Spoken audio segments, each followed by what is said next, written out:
साथियों, पिछले वीडियो में हमने सामुदायिक वन अधिकारों को लेकर जो भूमिका बनी, जो राज्य मंत्रालय से आदेश जारी किए, उनकी चर्चा की।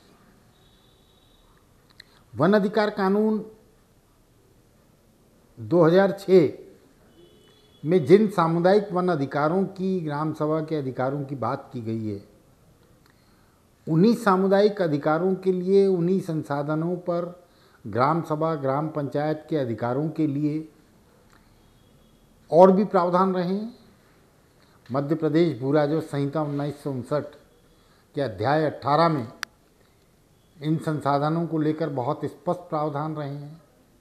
राजपत्र में राज्य सरकार ने 1960 और 64 में नियम अधिसूचित किए हैं, जिसमें इन संसाधनों के नियंत्रण, प्रबंधन और इनके उपयोग को लेकर प्रावधान किए गए।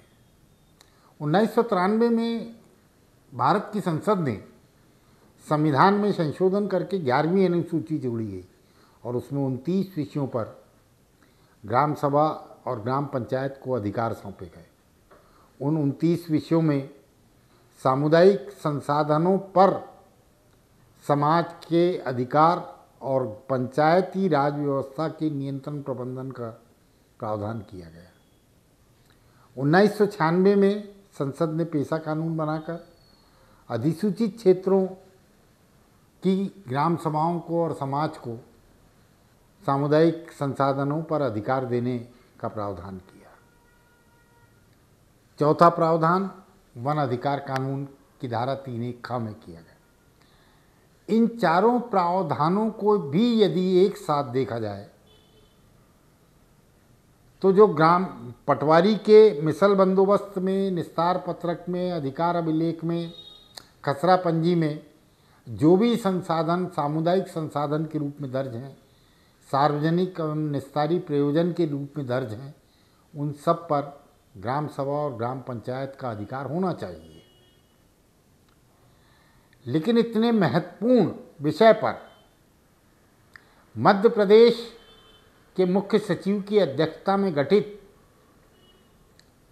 राज्य स्तरीय वनाधिकार समिति समग्रता के साथ विचार नहीं कर पाई, समग्रता के साथ निर्णय नहीं ले पाई और राज्य सरकार की भूमिका सुनिश्चित नहीं कर पाई, जिला स्तर पर कलेक्टर की भूमिका सुनिश्चित नहीं कर पाई, कानून का पालन सुनिश्चित करते हुए निस्तार पत्रक, अधिकार अभिलेख, खसरा पंजी में दर्ज संसाधनों पर समाज के अधिकारों को मान्यता देकर उनका नियंत्रण और प्रबंधन ग्राम पंचायत और ग्राम सभा को सौंपे जाने में के दिशा में राज्य मंत्रालय आवश्यक कार्रवाई नहीं कर पाया। राज्य सरकार की, राज्य मंत्रालय की और राज्य स्तरीय वनाधिकार समिति की भूमिका निश्चित ही विवादों में मैं मानता हूं कि वो विवादित है। अगर संविधान और कानून का पालन सुनिश्चित किया जाए तो समाज को वो अधिकार मिल सकते हैं। इसके विपरीत हो क्या रहा है? मध्य प्रदेश में जो प्रक्रिया अपनाई गई, उस प्रक्रिया में समाज से कहा जा रहा है कि तुम अपने अधिकारों का दावा करो। किन अधिकारों का?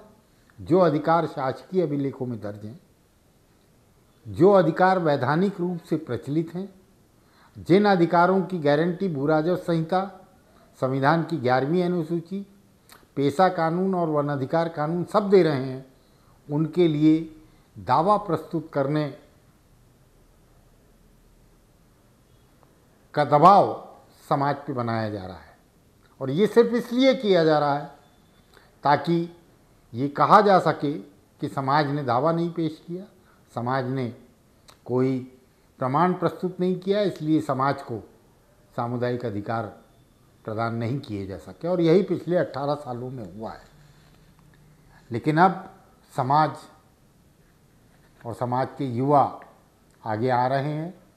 वो युवा अधिकारों की बात भी कर रहे हैं और हम उन्हीं युवाओं को इस विषय पर महत्वपूर्ण जानकारी देने के लिए ये वीडियो की सीरीज बना रहे हैं।